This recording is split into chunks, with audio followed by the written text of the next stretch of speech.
I rise to give my humble support to the Honorable Minister's Bill to give effect to the financial proposals of the central government for the financial year 2012-13 as passed by the Lok Sabha. It strains the common man's purse to the utmost limits and leaves him hardly any margin. But generally speaking, as a people, we have agreed to suffer and sacrifice for the sake of the nation's future. Its future, we all know, depends upon the success of the 12th five-year plan, and recognizing this, we would ask that the government does not extend any quarter to any question of pruning the plan of lowering our targets in any direction.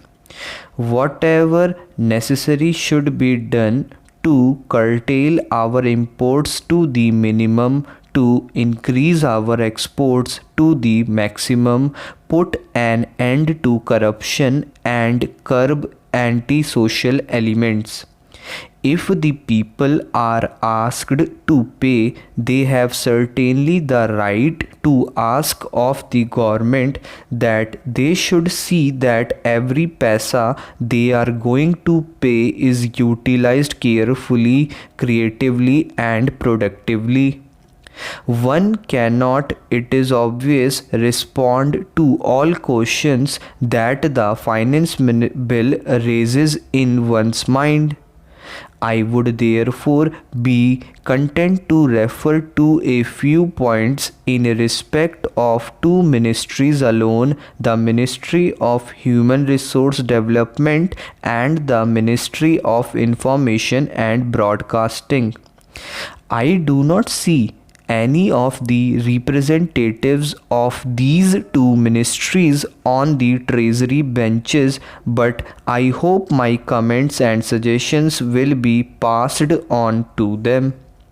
First, I would take the Ministry of Human Resource Development.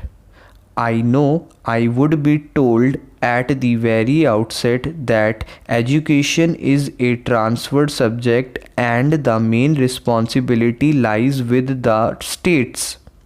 But at the same time, is it not true that the center issues directives from time to time, and these directives go a long way in determining the policy and programs of the states in respect of education? How does it work? In recent years, it has been a very kind and generous practice of the central government through the University Grants Commission and also directly to offer matching grants to the states, and the states fall in line with the policy and programs of the central government. In respect of the reports of the commissions, the state governments have to fall in line. My first point is in respect of dearth of teachers.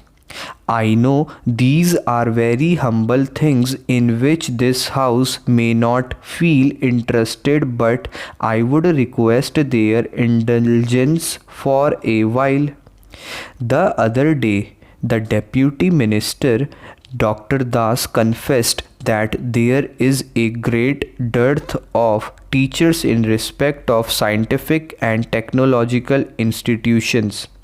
I do not know if the ministry knows that there is an equal, if not greater, dearth of teachers not only in the colleges but also in the universities as well as in the schools. The teaching profession somehow or other has reached a stage in which better type of people are not attracted to the profession. Obviously, the lower scales of pay is the biggest reason, but there are other reasons besides. In the humanities side also, it is very difficult to find first class men. I do not know if the ministry is aware that not only in West Bengal but in the bigger states of Tamil Nadu and Maharashtra, as well as in some of the major universities of UP, there are many colleges where it has become extremely difficult to fill up vacancies. We go in for first class men, we cannot get them in certain subjects. I am not talking of science in which first class men are not available at all. Even before the results are published, they are recruited by big businessmen and also by the government. The government and the big businessmen are indeed the stiffest competitors in this direction. In the humanities side, it is practically impossible to really get a first class man in economics or in English or in history or in political science.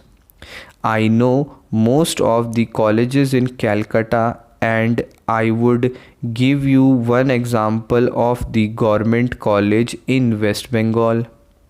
There were 6 vacancies running for one full year and they could not fill them because of dearth of teachers.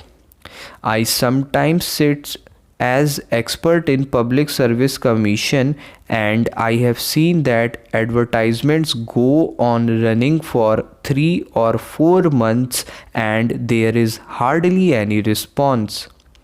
In the schools also there is a great dearth of teachers for more reason that I can count. There is hardly any time. I believe the time has come when the Parliament and the Department of Education should give some thought to this aspect of the question. Don't we realize for a moment that very source is drying up? The other day, perhaps it slipped out of the tongue of the minister in the Ministry of Human Resource Development that they are not encouraging higher education.